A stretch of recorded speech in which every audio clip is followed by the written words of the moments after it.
Hello everyone. திடீரென தனது சம்பளத்தை உயர்த்திய நடிகை ஸ்ரீலீலா எத்தனை கோடின்ட்டு வாங்க பார்க்கலாம். தென்னிந்திய சினிமாவில் நிறைய இளம் நாயகிகள் களமிறங்கி வராங்க. அப்படி கடந்த 2019 ஆண்டு வெளியான கிஸ் என்ற தெலுங்கு திரைப்படத்தின் மூலம் நடிகையாக அறிமுகமானாங்க நடிகை ஸ்ரீலீலா. அப்படம் 100 நாட்களுக்கு மேல் ஓடி மிகப்பெரிய வெற்றி அடைந்து அவருக்கு அடுத்தடுத்த பட வாய்ப்புகளை குவித்தது. தற்பொழுது முன்னணி நடிகர்கள் பவன் கல்யாண், பாலகிருஷ்ணா, விஜய் தேவர்கொண்டா ஆகியோர் படங்களில் கதாநாயகியாக கமிட் ஆகி நடிச்சுட்டு வந்துட்டு இருக்காங்க.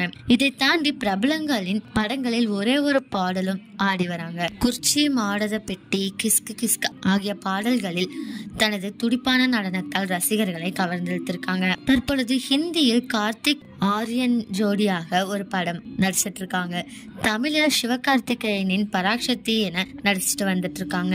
சென்சேஷனல் நடிகையாக வலம் வரும் ஸ்ரீலீலா ஒரு படத்துக்கு இதுவரை ரூபாய் 3 கோடி சம்பளம் வாங்கி வராங்க. தற்பொழுது சம்பளத்தை அதிரடியாக ஏற்றி ரூபாய் 4 கோடியாக வாங்க முடிவு செஞ்சிருக்காங்களாம். ஸ்ரீலீலாவோட இந்த முடிவை பத்தி நீங்க என்ன நினைக்கிறீங்க அப்படிங்கறத கமெண்ட்ல சொல்லுங்க.